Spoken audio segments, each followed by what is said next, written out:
JTBC는 최상병 수사 외압 의혹과 관련해 김계환 해병대 사령관의 당시 통화 기록을 입수해 연속 보도하고 있습니다.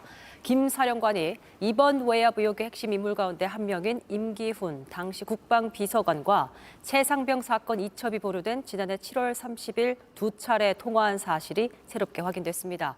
임 전 비서관은 국회에서 그날 통화한 사실이 없다고 수차례 부인해왔습니다. 먼저 유선희 기자입니다.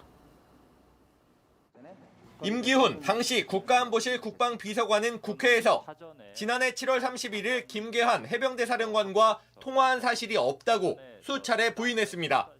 국방비서관 좀 앞으로 나와주시겠습니까? 7월 31일 예. 김계환 해병대 사령관하고 통화한 사실이 있나요? 없습니다.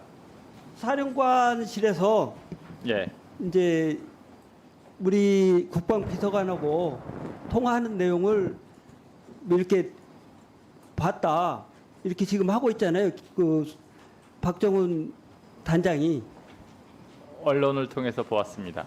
들었죠? 예, 들었습니다. 사실이 아닌데 만약에 지금 사실이 아니라고 그러는데 사실이 아닙니다. 사실이 아니면 그 부분을 어떻게 부정을 하실 거예요? 지금 뭐 진술서나 언론이나 이쪽에서 계속 통화하는 걸 옆에서 들었다 이렇게 보고 있는데 7월 31일 당일날 제가 해병대 사령관하고 통화한 적이 없습니다.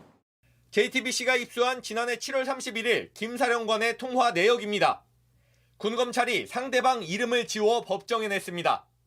김 사령관이 누군가에게 전화해 오전 9시 53분에 2분 가까이, 오후 5시에 3분 넘게 통화합니다. 김 사령관의 별도 발신 기록을 확인했더니 상대방은 임 전 비서관으로 확인됐습니다. 임 전 비서관에게 국회에서의 증언과 다른 통화 기록이 나온 것에 대해 해명을 요청했지만 이 일에 대해서는 더 언급할 게 없다고만 했습니다. JTBC 유선입니다. 7월 31일 통화가 중요한 건 최상병 사건을 경찰에 넘긴다는 결정을 뒤집고 언론 브리핑을 취소해 이른바 수사 외압 의혹이 처음으로 불거진 날이기 때문입니다. 두 사람의 통화 전후 무슨 일이 있었는지 연지환 기자가 정리했습니다. 지난해 7월 30일 오후 이종섭 당시 국방부 장관은 김계환 해병대 사령관에게 최상병 사건 수사 결과가 나왔고 경찰로 이첩하겠다는 보고를 받고 결재했습니다. 그런데 다음 날 오전 김 사령관에게 수사 결과 이첩을 보류하라고 지시했습니다. 낮 12시쯤 김 사령관은 박 전 단장에게 전화했습니다. 언론 브리핑이 취소됐으니 복귀하라고 지시했습니다. 오후 2시 언론 브리핑은 1시간을 앞두고 취소됐습니다. 임기훈 당시 국방비서관과의 통화는 이런 결정이 내려지기 전인 오전 9시 53분, 그리고 브리핑까지 다 취소된 뒤인 오후 5시에 있었습니다. 박 전 단장은 군검찰 조사에서 당시 상황도 진술했습니다. 김 사령관을 만나 국방부가 왜 그러는 것이냐고 물었더니 김 사령관이 대통령실 회의에서 수사 결과에 대한 언급이 있었고 VIP가 격노하면서 장관과 통화한 뒤 이렇게 됐다고 말했다고 했습니다. 다시 VIP가 맞습니까? 라고 물었더니 김 사령관이 고개를 끄덕였다고도 했습니다. 국회에서도 의혹이 여러 번 제기됐습니다.